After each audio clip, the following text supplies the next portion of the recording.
Welcome to ABN clinic. కరోనాని కట్టడి చేసే విధంగా కసరత్తులు చేస్తూ ఉన్నాం. ఆధునిక వైద్య విధానాలు, అత్యాధునిక మందులు, పరికరాలు ఎన్ని ఉన్నా పాత రోజులే మేలు అని కొత్తగా తెలుసుకుంటున్నాం. దంపుడు బియ్యం, నేత వస్త్రంలో ఉండే ఆరోగ్యం, ఆనందం సన్న బియ్యం నైలాన్తో రావని బోధపడింది. అయినా అలవాట్లను మార్చుకోవడానికి కొంచెం కష్టంగా అనిపించినా నిన్నటి జీవనశైలే సమున్నతమని, అదే శాశ్వతమని గ్రహిస్తే ఆరోగ్యం, ఆనందాలు అందరికీ దక్కుతాయి కదా. సరే, ఇవాల్టి టాపిక్ లోకి వస్తే పాలిఆర్థరైటిస్ అంటే ఏంటి, హోమియోలో ఎలాంటి నివారణ ఉపాయం ఉందో తెలుసుకుందాం. Homeo care international doctor Archana మనతో పాటు ఉన్నారు, వారితో మాట్లాడదాం. Hello doctor, good afternoon. So polyarthritis అంటే ఏంటంటారు, ఎందుకు వస్తుంది అంటారు, కారణాలు ఏంటి?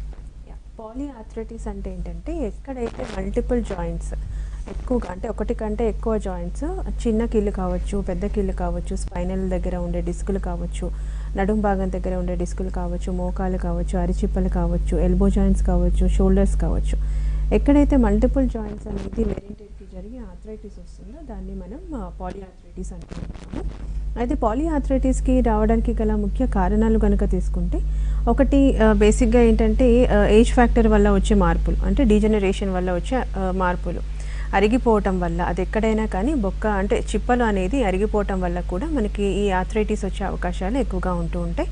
దాన్ని నెగ్లెక్ట్ చేయటం వల్ల ఒక కీళ్ళ నుంచి మల్టిపుల్ కీళ్ళు, అంటే సింగిల్ కీళ్ళ నుంచి మల్టిపుల్ జాయింట్స్ ఎఫెక్ట్ అయ్యే అవకాశాలు ఎక్కువగా రావడానికి ఆస్కారం ఉంటుంది. సో ఇది కాకుండా పెథలాజికల్గా తీసుకుంటే పాలిఆర్థరైటిస్కి రావడానికి ముఖ్య కారణాలు కాల్షియం డిపాజిట్స్ అనేది ఈ బోన్స్లో తగ్గిపోవటం కావచ్చు, ఆస్టియోపోరోటిక్ చేంజెస్ కావచ్చు, మెనోపాజ్ అంటే ఆడవాళ్ళు కనుక తీసుకుంటే మనకి అంటే ఋతుక్రమం ఆగిపోతున్న టైంలో కానీ, ఎక్కువగా ఋతుక్రమం ఆగిపోయిన తర్వాత మనకి ఎక్కువగా ఈ పాలిఆర్థరైటిస్ కండిషన్స్ చూస్తూ ఉంటాం. ఇది కాకుండా బోన్ డెన్సిటీ అనేది తగ్గిపోవటము, ఆస్టియోమలేషియా కండిషన్స్ కానీ, తర్వాత విటమిన్ డి డెఫిషియన్సీ ఎక్కువగా ఉన్నప్పుడు, తర్వాత కొన్ని రకాలైన ఆటోఇమ్యూన్ డిజార్డర్స్ లైక్ యాంక్లైజింగ్ స్పాండిలైటిస్ కావచ్చు, సోరియాసిస్ లాంటి సమస్యలు కావచ్చు, చర్మ సమస్యలు. సో ఇలాంటి కండిషన్స్ బాగా ముదిరిపోయినప్పుడు మనకి పాలిఆర్థరైటిస్ వచ్చే అవకాశాలు ఉంటూ ఉంటాయి. ఇది కాకుండా మనకి రుమటైడ్ ఆర్థరైటిస్లో కూడా మల్టిపుల్ జాయింట్స్ ఎఫెక్ట్ అవ్వడము, అంటే బాడీలో ఉండే ఇంటర్నల్ ఆర్గాన్స్ కూడా ఎఫెక్ట్ అవ్వడం అనేది ఎక్కువగా మనం ఈ పాలిఆర్థరైటిస్లో చూస్తాం. ఇవన్నీ ఏంటంటే పెథలాజికల్ కండిషన్స్ టు గెట్ పాలిఆర్థరైటిస్. ఇది కాకుండా మనకి జాయింట్ పెయిన్స్ ఎక్కువగా రావడానికి కొన్ని రకాలైన ఇన్ఫ్లమేటరీ చేంజెస్, అంటే ఇప్పుడు కొన్ని వైరల్ ఇన్ఫెక్షన్స్ వల్ల కావచ్చు, బ్యాక్టీరియల్ ఇన్ఫెక్షన్స్ వల్ల కావచ్చు, ఎక్కువగా మనకి జాయింట్స్ అన్నీ ఎఫెక్ట్ అవ్వటం. కొన్ని చికెన్ గున్యా లాంటి ఫీవర్స్లో కానీ, డెంగ్యూ లాంటి ఫీవర్స్లో కానీ ఎక్కువగా జాయింట్స్ అన్నీ ఎఫెక్ట్ అవుతూ ఉంటాయి. కాకపోతే ఏంటంటే అది కొన్ని రోజుల వరకు మాత్రమే ఉంటుంది, అంటే అక్యూట్కి నుంచి క్రానిక్కి వెళ్ళే లోపే అది చాలా వరకు నయమయ్యే అవకాశాలు ఎక్కువగా మనకి ఇలాంటి ఇన్ఫ్లమేటరీ కండిషన్స్లో వచ్చే పాలిఆర్థరైటిస్లో కనిపిస్తూ ఉంటుంది. ఇది కాకుండా ఎక్కువగా లాంగ్ ట్రావెలింగ్ కావచ్చు, repeated injuries to the particular joint కావచ్చు, తర్వాత ఎక్కువ రోజులుగా అన్నెసెసరీ మెడికేషన్ వాడటం వల్ల కూడా జాయింట్స్లో అరుగుదల సమస్య రావటం, దానివల్ల ఈ కీళ్ళు వాతం కానీ, కీళ్ళు అరిగిపోవటం కానీ, పాలిఆర్థరైటిస్ కండిషన్ అనేది చూస్తూ ఉంటామండి. సో ఆర్థరైటిస్లో మొత్తం మీద ఎన్ని రకాలు ఉంటాయంటారు, వాటి లక్షణాలు ఏ విధంగా ఉంటాయి? ఆర్థరైటిస్లో మనం తీసుకుంటే కనుక మోర్ దాన్ ఒక 100 to 150 వెరైటీస్ ఆఫ్ ఆర్థరైటిస్ ఉంటూ ఉంటుంది. బట్ ఎక్కువగా మనం చూసేది దీర్ఘకాలికంగా మనం బాధపడుతూ ఉండే ఆర్థరైటిస్లో ఫస్ట్ అండ్ ఫార్మోస్ట్ వచ్చేసరికి ఆస్టియో ఆర్థరైటిస్, అంటే పెద్ద కీళ్ళు ఎఫెక్ట్ అవ్వటం, వెయిట్ బేరింగ్ జాయింట్స్ అంటాం కదా, అంటే ఈ మోకాలు కావచ్చు, తర్వాత షోల్డర్స్ కావచ్చు, వీటిలలో ఎక్కువగా మనకి ఏజ్ రిలేటెడ్ డీజనరేటివ్ ఆర్థరైటిస్ని మనము first and foremost arthritis like osteo arthritis అని చెప్తూ ఉంటాం. సెకండ్ వెరైటీ వచ్చేసరికి ఎక్కువగా కామన్గా ఈ మధ్య కాలంలో బాగా పెరుగుతోంది రుమటైడ్ ఆర్థరైటిస్. ఇది వయసుతో నిమిత్తం లేకుండా చిన్న కీళ్ళ నుంచి ఫస్ట్ లైక్ ఫింగర్ జాయింట్స్ కావచ్చు, రిస్ట్ కావచ్చు, ఆ తర్వాత మనకి ఎల్బో జాయింట్స్, తర్వాత మోకాల చిప్పలు ఎఫెక్ట్ అవ్వటం, అరిపాదం దగ్గర ఎఫెక్ట్ అవ్వటం అనేది కనిపిస్తూ ఉంటుంది. తర్వాత మల్టిపుల్ జాయింట్స్, అది లైక్ షోల్డర్, భుజాల దగ్గరికి కూడా పాకే అవకాశం ఉంటుంది. అట్ ద సేమ్ టైం చాలా ర్యాపిడ్గా, అంటే చాలా ఫాస్ట్గా రుమటైడ్ ఆర్థరైటిస్ అనేది ఒక కీళ్ళ నుంచి ఇంకో కీళ్ళకి ఎఫెక్ట్ అవ్వడము, ఈ బోనీ డిఫార్మిటీ అనేది కనిపిస్తూ ఉంటుంది. ఎందుకంటే ఇది ఒక ఆటోఇమ్యూన్ డిజార్డర్ కాబట్టి, ఎప్పుడైతే మన వ్యాధి నిరోధక శక్తి తగ్గిపోవటం వల్ల మన ఓన్ బాడీ టిష్యూస్ మనకి ఎగైనెస్ట్గా పనిచేసేటప్పుడు ఈ ఆటోఇమ్యూన్ డిజార్డర్ అయినటువంటి రుమటైడ్ ఆర్థరైటిస్ వచ్చే అవకాశాలు ఎక్కువగా ఉంటాయి. థర్డ్ వెరైటీ వచ్చేసరికి ఏంటంటే మనకి గౌటీ ఆర్థరైటిస్, అంటే ఆహారపు అలవాట్ల వల్ల కావచ్చు, లేకపోతే ఎక్కువగా నాన్ వెజిటేరియన్ తీసుకున్న వాళ్ళలో, జెనెటిక్ డిస్పోజిషన్ ఎక్కువగా ఉన్న వాళ్ళు మనకి ఈ బొట్టన వేళ్ళ దగ్గర వాపు రావటం, విపరీతమైన నొప్పి రావటము, తర్వాత బొట్టన వేళ్ళ నుంచి కాలు మొత్తం ఎఫెక్ట్ అవ్వటము ఎక్కువగా మనం గౌటీ ఆర్థరైటిస్లో చూస్తూ ఉంటాం. ఇంకొక వెరైటీ అయినటువంటి సోరియాటిక్ ఆర్థరైటిస్, ఇది కూడా ఈ మధ్య కాలంలో చాలా ఎక్కువగా చూస్తున్నాం. ఎందుకంటే చర్మ వ్యాధి అయినటువంటి సోరియాసిస్, దీర్ఘకాలికమైన ఇన్ఫ్లమేటరీ సోరియాసిస్ అనేది బాగా ముదిరిపోయినప్పుడు, అంటే చాలామందికి తెలియక పైపూతలు వాడుతూ దాన్ని సప్రెస్ చేస్తూ ఉంటారు. సో పైపూత ఉండే స్కిన్ లేయర్ ఏదైతే టిష్యూ ఉంటుందో అది డ్యామేజ్ అవ్వటం, దానివల్ల అది మజిల్స్కి, టెండాన్స్కి, తర్వాత బోన్స్కి ఎఫెక్ట్ అవ్వటం వల్ల మనకి ఆర్థరైటిస్ వచ్చే అవకాశాలు ఉంటాయి. బట్ వచ్చిన వెంటనే, అంటే సోరియాసిస్ చర్మ వ్యాధి వచ్చిన నెలలోనో 2 నెలల్లోనో వచ్చేది కాదు, బాగా వ్యాధి సప్రెస్ అయినప్పుడు వచ్చే ఆర్థరైటిస్. సో దాన్ని సోరియాటిక్ ఆర్థరైటిస్ అంటూ ఉంటాం. ఇవి కాకుండా post viral arthritis, inflammatory arthritis, traumatic arthritis అని చాలా వెరైటీస్ ఉంటాయి. కాకపోతే ఏంటంటే ఈ 4 చాలా ఎక్కువగా చూసే ఆర్థరైటిస్ ఉంటాయి. ఎటువంటి టెస్ట్లు ఎక్స్రేలో అవసరం అవుతాయి అంటారు ఆర్థరైటిస్? ఇప్పుడు ఒక్కొక్క ఆర్థరైటిస్కి ఒక్కొక్క రకమైన ఇన్వెస్టిగేషన్స్ అనేది చేస్తూ ఉంటాము. Coming to the osteo arthritis, మనం ఎక్కువగా వెయిట్ బేరింగ్ జాయింట్స్ మీద పడే ఒక ఏజ్ రిలేటెడ్ ఆర్థరైటిస్ని ఎక్కువగా మనం ఎక్స్రేతో సరిపోతుంది. ఇప్పుడు ఎక్స్రే మనకి మోకాలు నొప్పి ఉందనుకోండి, దానికి ఏం సిటీ, ఎంఆర్ఐ ఏం అవసరం ఉండదు. జస్ట్ ఎక్స్రే ఆఫ్ పర్టికులర్ నీ, లేదు 2 మోకాళ్ళలో నొప్పి వస్తుందంటే X-ray of bilateral knees, AP lateral view తీస్తే సరిపోతుంది. అదే కమింగ్ టు ద రుమటైడ్ ఆర్థరైటిస్లో ఏంటంటే మనకి ఏ కీళ్ళు అయితే ఎఫెక్ట్ అయ్యి ఉన్నాయో ఆ కీళ్ళకి మనము అంటే ఎక్స్రే చేయించుకోవటం. ఇది కాకుండా ఆర్ఏ ఫ్యాక్టర్ ఒకసారి చెక్ చేయించడం, యాంటీ-సిసిపి లెవెల్స్, తర్వాత సిపికే లెవెల్స్ ఒకసారి చెక్ చేయించుకోవడం, ఈఎస్ఆర్ లెవెల్స్ ఏమన్నా ఉన్నాయా, ఎలివేటెడ్గా ఉన్నాయా, సిఆర్పి ఎంత ఉంది అనేది కంపల్సరీగా చేయించుకోవాల్సిన అవసరం మనకి రుమటైడ్ ఆర్థరైటిస్లో ఉంటుంది. అదే మనం గౌటీ ఆర్థరైటిస్లో తీసుకుంటే కనుక ఎక్కువగా యూరిక్ యాసిడ్ అనేది బ్లడ్ టెస్ట్ అనేది చేయడం జరుగుతుంది. ఒకవేళ యూరిక్ యాసిడ్ లెవెల్స్ బాగా విపరీతంగా ఉండేదాన్ని బట్టి మనకి గౌటీ ఆర్థరైటిస్ ఎంత తీవ్రతంగా ఉంది అనేది చెప్పడం జరుగుతుంది. ఇది కాకుండా మనం ఎక్కువగా స్పైనల్ ఆర్థరైటిస్ వస్తూ ఉంటుంది. స్పైనల్ ఆర్థరైటిస్ అంటే సర్వైకల్ స్పాండిలోసిస్ కావచ్చు, లంబార్ స్పాండిలోసిస్ కావచ్చు, ఫైబ్రోమాల్జియా కావచ్చు, సయాటికా కావచ్చు. సో ఈ కండిషన్స్లో మనకి ఎక్స్రే అనేది పెద్దగా ఫైండింగ్స్ మనకేమీ పెద్దగా తెలియదు కాబట్టి మినిమం సిటీ కానీ, లేకపోతే సిటీ కన్నా మనకి డీప్గా తెలియాలి, నవ్ కంప్రెషన్స్, డిస్క్లు ఎంతవరకు అరిగిపోయి ఉన్నాయి, ఏ డిస్క్ ఎఫెక్ట్ అయింది, డిస్క్లో ఎక్కడ వాపు వచ్చింది, డిస్క్లు ఎక్కడ పక్కకు జరిగినాయి అని తెలుసుకునే టెస్ట్లో మనకి ఎంఆర్ఐ చేయించుకుంటే సరిపోతుంది. MRI of particular cervical spine, లేకపోతే హోల్ స్పైన్, లేకపోతే లంబార్ స్పైన్ చేయించుకుంటే ఇవి basic minimal investigations to any arthritis. So ఇది కాకుండా మనము కాల్షియం ఒకసారి చెక్ చేయించుకోవాల్సి ఉంటుంది, విటమిన్ D3 ఒకసారి చెక్ చేసుకోవాలి, విటమిన్ B12 కూడా. ఎందుకంటే మజిల్ అంటే మనకి విటమిన్ B12 అనేది కంటెంట్ తక్కువగా ఉంది అంటే కనుక మజిల్ పెయిన్ వచ్చే అవకాశం ఉంటుంది. Sometimes it mimics to arthritis, అంటే ఆర్థరైటిస్ లాగా పెయిన్ ఉన్నట్టు అనిపిస్తూ ఉంటుంది.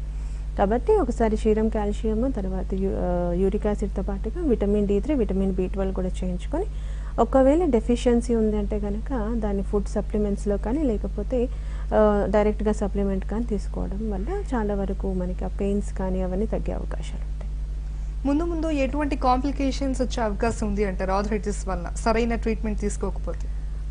ఎనీ ఆర్థరైటిస్ మనము నెగ్లెక్ట్ చేస్తే కనుక సింగిల్ కీళ్ళ నుంచి మల్టిపుల్ కీళ్ళకి ఎఫెక్ట్ అయ్యే అవకాశాలు ఉంటూ ఉంటాయి. ఫర్ ఎగ్జాంపుల్ ఇప్పుడు ఆస్టియో ఆర్థరైటిస్ తీసుకుంటాము, ఫస్ట్ రావడం 2 కీళ్ళలో ఒకేసారి స్టార్ట్ అవ్వదు. కాకపోతే ఒక కీళ్ళ స్టార్ట్ అయినప్పుడు మనకి దాని ఇంకొక కీళ్ళ మీద ఎక్కువగా బరువు పెట్టడం జరుగుతుంది. సో అలాంటప్పుడు ఖచ్చితంగా మనకి 2వ కీళ్ళు కూడా ఎఫెక్ట్ అవ్వడం జరుగుతుంది. కాబట్టి ఒక కీళ్ళ నుంచి, సింగిల్ జాయింట్స్ నుంచి మల్టిపుల్ జాయింట్స్ ఎఫెక్ట్ అయ్యే అవకాశం ఉంటుంది.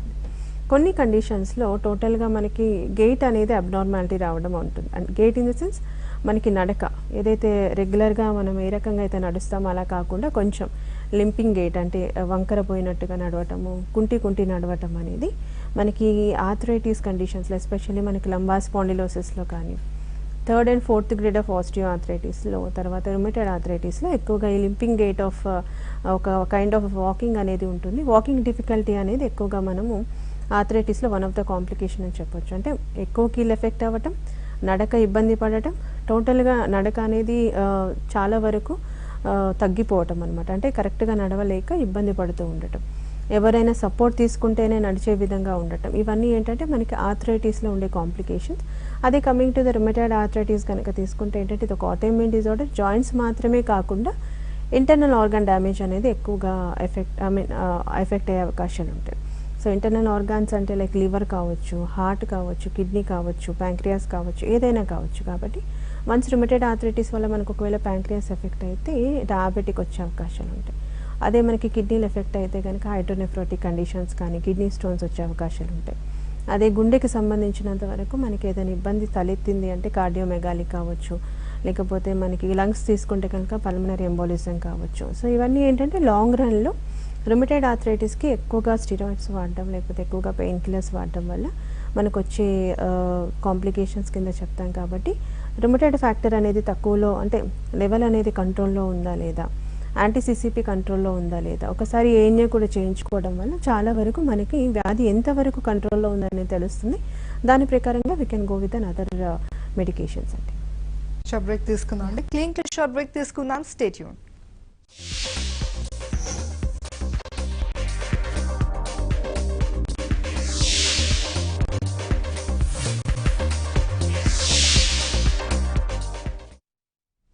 Welcome back to ABN clinic. So కరోనాని ప్రివెంట్ చేయడానికి హోమియోపతి ఎంతవరకు హెల్ప్ అవుతుంది అంటారు? ఏమైనా ఛాన్సెస్ ఉన్నాయా? డెఫినెట్గా అండి. అందుకని మేము ప్రతి క్లినిక్లో ఇమ్యూనిటీ బూస్టర్స్ అనేది అవైలబిలిటీలోకి తెచ్చాము. అంటే ఇది డైరెక్ట్గా కరోనాని తగ్గించకపోయినా, వ్యాక్సిన్ లాంటిది కాకపోయినా ఖచ్చితంగా ఒకసారి వచ్చింది అంటే మ్యాక్సిమం ఇమ్యూనిటీ బూస్టర్స్ వాడడం వల్ల చాలా వరకు ఏంటంటే మనకి బాడీ లోపల ఉండే వ్యాధి నిరోధక శక్తి పెరగడం, ఏదైతే టిష్యూస్ మీద మనకి బయట నుంచి వచ్చే ఫారిన్ ఇన్వేడర్స్ ఎఫెక్ట్ చేస్తాయో వాటి నుంచి పోరాడే తత్వం అనేది ప్రతి టిష్యూ అంటే బాడీ లోపల ఉండే ప్రతి సెల్ కానీ టిష్యూ కానీ కణజాలంతా అంటే శక్తివంతంగా మారే అవకాశాలు ఈ ఇమ్యూనిటీ బూస్టర్ తీసుకోవడం వల్ల ఉంటుంది. కాబట్టి ఖచ్చితంగా వాడుకోవడం వల్ల ఏమవుతుందంటే మనకి చాలా వరకు అంటే 60-70% మనకి దాంతో ఈ కరోనా మ్యాక్సిమం రాకుండా ఉంటుంది. ఒకవేళ వచ్చినా కూడా పోరాడే శక్తిని మన బాడీ అనేది ఖచ్చితంగా రెడీగా ఉంటుందన్నమాట. కాబట్టి ఒకవేళ వచ్చినా కూడా అంత సివియారిటీ సిమ్టమ్స్ రాకుండా ఉంటాయి. కాకపోతే ఏంటంటే ఎనీ లంగ్ డిజార్డర్స్ ఉన్నాయి, లేకపోతే ఆస్థమాటిక్ కండిషన్స్ ఉన్నాయి, లేదు ఏదైనా కార్డియాక్ ఇష్యూస్ ఉన్నాయి, ఏజ్ రిలేటెడ్ ఫ్యాక్టర్స్ ఉన్నాయి అంటే కనుక ఈ ఇమ్యూనిటీ బూస్టర్స్తో పాటుగా వాళ్ళు ఏదైతే పాత మెడికేషన్స్ వాడుతూ ఉంటారో లైక్ బీపీ వాడే వాళ్ళు బీపీ మెడిసిన్స్ కానీ, షుగర్ వాడే వాళ్ళు షుగర్ మెడిసిన్స్ కానీ, గుండెకి సంబంధించినవి అవన్నీ కంటిన్యూ చేస్తూ ఈ ఇమ్యూనిటీ బూస్టర్స్ తీసుకోవటం వల్ల చాలా వరకు ఈవెన్ కొంత 60-70 years of an age group వాళ్ళకి కూడా ఒక 40-50% అయితే ఖచ్చితంగా ఎఫెక్ట్ అనేది చూపిస్తుంది. ఇది కాకుండా ఏంటంటే ఇమ్యూనిటీ బూస్టర్ మనకి ఏదైతే 60-70% మాత్రమే ఎఫెక్ట్ అనేది కనిపించడం జరుగుతుంది. ఇది కాకుండా మనకి ఖచ్చితంగా మెడిటేషన్ అనేది చేసుకోవటం, మానసిక ప్రశాంతతతో ఉండటము, ఆల్కహాలిజం కానీ స్మోకింగ్ కానీ చాలా వరకు దూరంగా పెట్టడం, వాటర్ కంటెంట్ అనేది ఎక్కువగా తీసుకోవటం, మాస్క్ కంపల్సరీగా ధరించడం, సోషల్ డిస్టెన్స్ అనేది కంపల్సరీగా చేసుకోవటం, స్టీమ్ ఇన్హలేషన్ ఇంట్లోనే స్టార్ట్ చేసుకోవటం, చిన్నగా అంటే ఎక్కువగా స్పైసెస్తో కలిపిన వాటర్ కంటెంట్ అనేది ఎక్కువగా తీసుకోవటము, ఏది తీసుకున్నా కూడా కొంచెం చల్లది కాకుండా కొంచెం వామ్గా ఉండేది ప్రిఫర్ చేయటం వల్ల చాలా వరకు మనకి కరోనా బారి నుంచి పడకుండా ఇమ్యూనిటీ పెరిగే అవకాశాలు కంపల్సరీగా ఉంటాయి.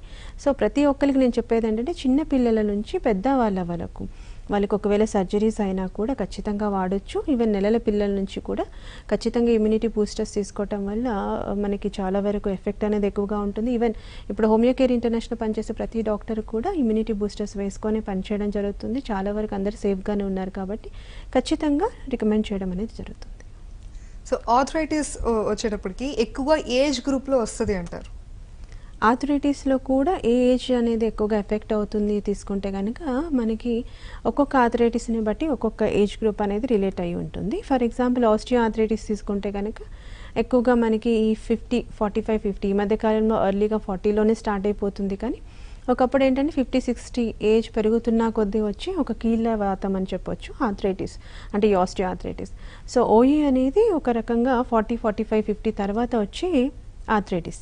Coming to the rheumatoid arthritis ఏంటంటే ఇది వయసుతో నిమిత్తం లేకుండా ఈవెన్ చిన్న పిల్లల్లో కూడా ఈవెన్ 5-6 ఇయర్స్ ఆఫ్ ఓల్డ్ పీపుల్లో కూడా చిల్డ్రన్స్లో కూడా వస్తూ వయసుతో అంటే 60-70s వరకు కూడా ఈ రుమటైడ్ ఫ్యాక్టర్ అనేది పాజిటివ్ ఉండే అవకాశాలు ఎక్కువగా ఉంటాయి. Coming to the gouty arthritis అలా తీసుకుంటే కనుక మధ్య వయస్కులలో మరీ చిన్నపిల్లల్లో రాదు, అలా అని పెద్దవాళ్ళలో కూడా వచ్చే అవకాశాలు చాలా తక్కువగా ఉంటాయి. సో గౌటీ ఆర్థరైటిస్ ఏంటంటే ఎక్కువగా మనకి మిడిల్ ఏజ్ గ్రూప్లో ఈ 25-30 to 40-45 మధ్యలో ఎక్కువగా మనకి గౌటీ ఆర్థరైటిస్ కనబడుతూ ఉంటుంది. సోరియాటిక్ ఆర్థరైటిస్ కూడా ఏంటంటే ఎక్కువగా మిడిల్ ఏజ్లోనే ఎక్కువగా కేసెస్ మనం చూస్తూ ఉంటామండి. సో ఇదేంటంటే ఆర్థరైటిస్ అన్ని ఏజ్ రిలేటెడ్ అనేది చెప్పలేము. ఒక్కొక్క ఆర్థరైటిస్ ఒక్కొక్క రకమైన ఆర్థరైటిస్కి ఒక్కొక్క రకమైన ఏజ్ ఫ్యాక్టర్ అనేది రిలేటెడ్గా ఉంటుంది. హెరిడిటరీ వల్ల వచ్చే అవకాశాలు ఎంతవరకు ఉన్నాయంటారు? హెరిడిటరీ అంటే ప్రతి arthritis doesn't go in to the అంటే అదర్ జనరేషన్స్కి వచ్చే అవకాశాలు అనేది ఉంటుందని ఏం చెప్పలేము. కాకపోతే ఈ రుమటైడ్ ఆర్థరైటిస్ కావచ్చు, లేకపోతే యాంకలైజింగ్ స్పాండిలైటిస్ ఏదైతే HLA-B27 అనేది పాజిటివ్ ఉంటుందో, మనకి హోల్ స్పైన్ అనేది ఎఫెక్ట్ అవుతుందో, అక్కడ ఖచ్చితంగా మనకి నెక్స్ట్ జనరేషన్స్కి వచ్చే అవకాశాలు ఎక్కువగా ఈ యాంకలైజింగ్ స్పాండిలైటిస్లో ఉండే ఛాన్సెస్ ఉంటుంది. సెకండ్ వెరైటీ రుమటైడ్ ఆర్థరైటిస్ కూడా కంపల్సరీగా ఫ్యామిలీలో ఉంది అంటే కనుక చాలా వరకు ఛాన్సెస్ నెక్స్ట్ జనరేషన్ అంటే ఇమీడియట్ జనరేషన్స్కి రాకపోయినా ఆ కమింగ్ జనరేషన్స్కి కూడా నెక్స్ట్ జనరేషన్స్కి వచ్చే అవకాశాలు ఎక్కువగా రుమటైడ్ ఆర్థరైటిస్లో ఉంటూ ఉంటాయి. ఇంకా మిగతా ఆర్థరైటిస్ లైక్ ఏఎన్ఏ కావచ్చు, అంటే SLE కానీ, లూపస్, యాంటీన్యూక్లియర్ యాంటీబాడీస్ పాజిటివ్ ఉన్న కేసెస్ కానీ, తర్వాత మనకి ఆస్టియో ఆర్థరైటిస్ కానీ, గౌటీ ఆర్థరైటిస్, సోరియాటిక్ ఆర్థరైటిస్, ఇవేంటంటే కొంతవరకు వచ్చే అవకాశాలు ఉన్నప్పటికీ మనము ఫస్ట్ నుంచి కొంత జాగ్రత్తలు తీసుకుంటే కనుక ఖచ్చితంగా నెక్స్ట్ జనరేషన్స్కి పాకకుండా ఉండే ఛాన్సెస్ ఎక్కువగా ఉంటాయండి. కాల్ తీసుకుందాం అండి. రాజు గారు, డాక్టర్ అర్చన గారు ఉన్నారు, మీ సమస్యను చెప్పండి. చెప్పండి. టీవీ వాల్యూమ్ తగ్గించి డైరెక్ట్ గా ఫోన్ లో మాట్లాడండి. మేడం, నడుస్తుంటే కాలు నొప్పి వస్తాను మేడం. ఓకే, తగ్గించాను మేడం. చెప్పండి మీ సమస్య ఏంటో చెప్పండి. నడుస్తుంటే కాలు నొప్పి వస్తుంది. మోకాల దగ్గరనా? నొప్పి ఉంటే తగ్గినాయి. ఇప్పుడు ఏంటంటే కొద్దిగా నడుస్తుంటే చిల్లర లెక్క వచ్చి నొప్పి వస్తుంది మేడం. ఎప్పటి నుంచి అండి? ఇక ఇప్పుడు 6 months వస్తుంది. ఓకే, అంటే మోకాళ్ళలోనే వస్తుందా లేకపోతే కాలు కింద భాగం దగ్గర? ముఖాలు కింది భాగం నుండి కింది వరకు వస్తుంది. ఏం పని చేస్తారు మీరు?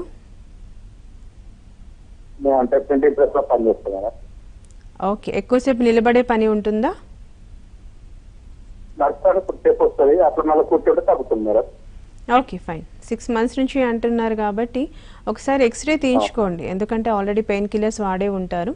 అంటే నార్మల్గా కొన్నిసార్లు ఏమవుతుందంటే ఓవర్ స్ట్రెయిన్ అవ్వడం వల్ల కూడా పెయిన్ అలానే పర్సిస్టెంట్గా ఉండే ఛాన్సెస్ ఉంటుంది.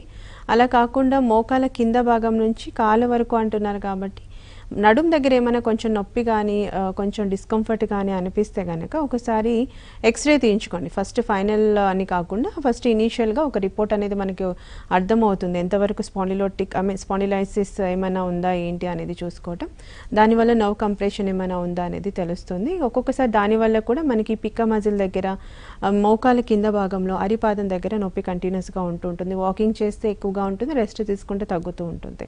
సో ఒకసారి ఎక్స్రే తీయించుకోండి. లేదు మోకాల దగ్గర నుంచి కిందకే వస్తుంది, నడుము దగ్గర అస్సలు ప్రాబ్లం లేదు అంటే కనుక ఒకసారి X-ray of particular knee joint తీయించుకోండి. దీంతో పాటుగా ఫస్ట్ తీసుకునే ఆహారంలో calcium and vitamin D supplements ఎక్కువగా ఉండేటట్టు చూసుకోండి. ఒకవేళ మీరు బండి మీద ట్రావెల్ చేస్తే కనుక 2-wheeler కన్నా 4-wheeler అనేది ప్రయత్నించండి. ఒకవేళ అది కూడా కుదరకపోతే కనుక మామూలుగా కాలినడకన వెళ్ళడానికి ప్రిఫర్ చేస్తూ ఉండండి. బరువులు అంటే ఎత్తుకోవడం కానీ, బరువులు ఎత్తడం కానీ చాలా వరకు అవాయిడ్ చేయాల్సిన అవసరం ఉంటుంది. అండ్ వేసుకునే చెప్పులు కూడా హార్డ్ సోల్ కాకుండా కొంతవరకు మెత్తని చెప్పులు వేసుకుంటే ప్రెషర్ పడకుండా ఉంటుంది కాబట్టి కొంతవరకు నొప్పి ఉపశమనం అయ్యే అవకాశాలు ఉంటాయి. ఆర్థరైటిస్కి సంబంధించి ఎటువంటి ఫుడ్ మేనేజ్మెంట్ పాటించాలి అంటారు?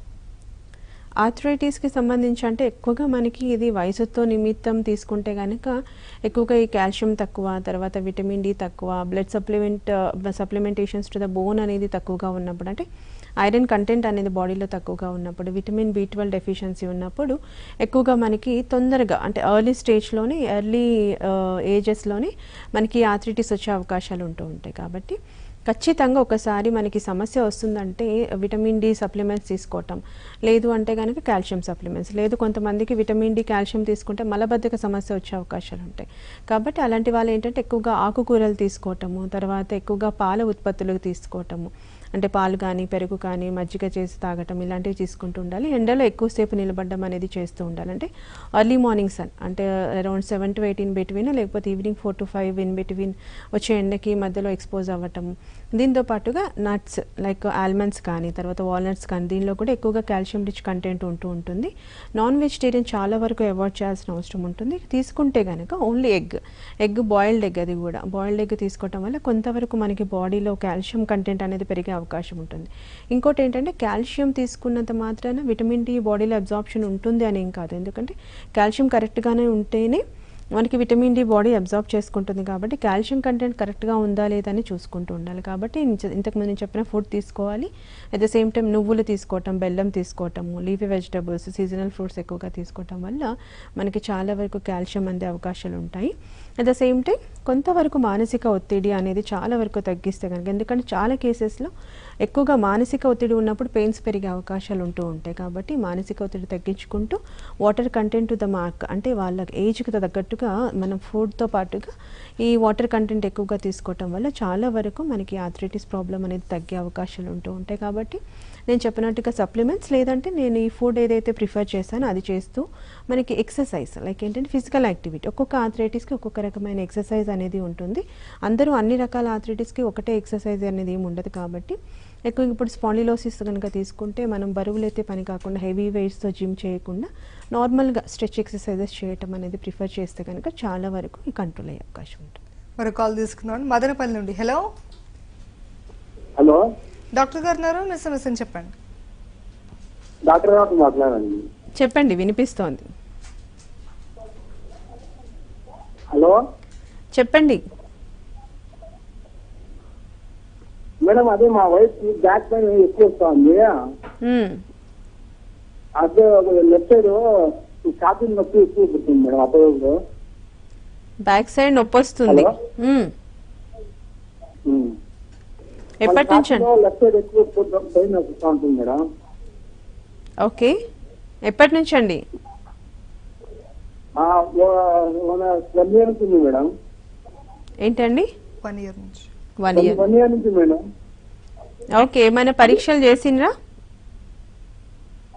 లేదు మేడం, పోలేదు. పెయిన్ ఎక్కువ అప్పుడు వస్తూ ఉంటుంది. అప్పుడప్పుడు వస్తూ ఉంటుంది మేడం. అప్పుడప్పుడు వస్తూ ఉంటుంది, కంటిన్యూస్గా రాదా పెయిన్? పరీక్షలు ఏం చేయలేదు మేడం. ఠీక్, పరీక్షలు ఏమి చేయలేదు అంటున్నారు.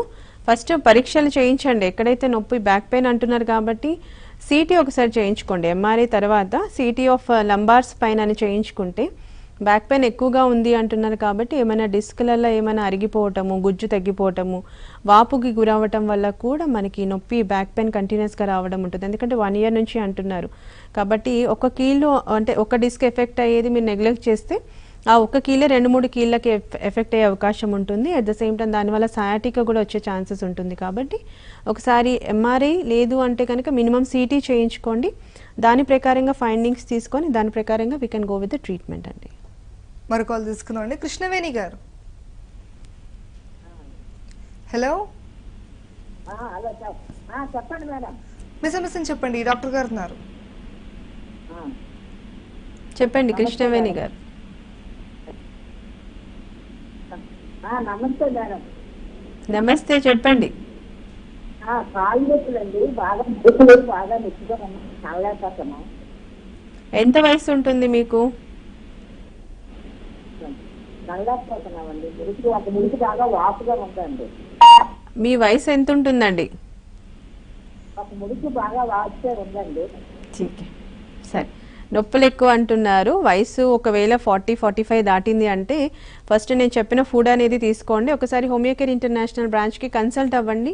మీరు ఏమైనా ఇన్వెస్టిగేషన్స్ చేయించుకుంటే అంటే ఆ రిపోర్ట్స్ అన్ని తీసుకొని వెళ్తే కనుక మీకు ఇన్ని రోజులుగా బాధపడుతున్నారు, పెయిన్ కిల్లర్స్ ఎక్కువ వేసుకోవడం మంచిది కాదు, ఆల్రెడీ బీపీ, షుగర్, థైరాయిడ్ ఉంటే ఇంకా చాలా డేంజర్. కాబట్టి మీకు ఎలాంటి సైడ్ ఎఫెక్ట్ లేకుండా పూర్తిగా నయమయ్యే అవకాశం హోమియోకేర్ ఇంటర్నేషనల్ మెడిసిన్తో ఉంటుంది. ఒకసారి వెళ్ళి కన్సల్ట్ అవ్వండి.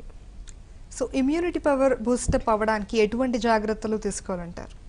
ఇమ్యూనిటీ పవర్ బూస్టప్ అవ్వాలి అంటే కనుక ఖచ్చితంగా తీసుకునే ఆహారంలో ప్రోటీన్స్, తర్వాత at the same time carbs and fats సమతుల్యంగా చూసుకుంటూ ఉండాలి. వీటితో పాటుగా ఎక్కువగా ఈ అంటే ఇంతకుముందు నేను చెప్పినట్టుగా లీఫీ వెజిటబుల్స్ ఎక్కువగా తీసుకోవటము, తర్వాత ఎక్సర్సైజ్ అనేది చేయటం, నార్మల్గా ఏరోబిక్స్ కానీ లేకపోతే యోగా, మెడిటేషన్ చేయటము, మానసిక ఒత్తిడి ఎక్కువగా లేకుండా ప్రతిదానికి టెన్షన్ పడిపోకుండా ఉండటం వల్ల కొంతవరకు ఇమ్యూనిటీ బూస్టప్ అయ్యే అవకాశాలు ఉంటుంది. ఎట్ ద సేమ్ టైం ఎక్కువగా క్లోజ్డ్ వెంటిలేషన్స్లో కాకుండా ఓపెన్ ఎయిర్కి అంటే ఫ్రెష్ ఎయిర్ తీసుకోవటం వల్ల కూడా ఈ లంగ్ డిజార్డర్స్ రావడం అనేది చాలా వరకు తగ్గుతుంది. కాబట్టి ఇమ్యూనిటీ కూడా పెరిగే అవకాశాలు ఉంటూ ఉంటాయి. ఎక్కువగా ప్రతిదానికి మెడికేషన్ వాడకుండా దేనికైతే ఖచ్చితంగా మెడికేషన్ అవసరమో దానికి మాత్రమే మెడికేషన్స్ తీసుకోవటం, యాంటీబయాటిక్స్ కానీ లైక్ పెయిన్ కిల్లర్స్ కానీ స్టిరాయిడ్స్ కానీ చాలా వరకు అవాయిడ్ చేస్తూ ఉండటం, బీటా బ్లాకర్స్కి సంబంధించినంత వరకు మెడికేషన్ చాలా వరకు అవాయిడ్ చేయడం వల్ల కూడా ఇమ్యూనిటీ పెరిగే అవకాశాలు ఉంటాయి.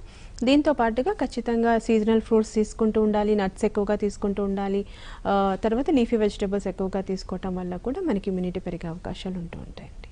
రైట్, థ్యాంక్ యూ డాక్టర్ గారు, ఆర్థరైటిస్కి మంచి పరిష్కార మార్గాలు చెప్పినందుకు. ఇది వాళ్ళ ABN clinic. Keep watching ABN Andhra Jyothi.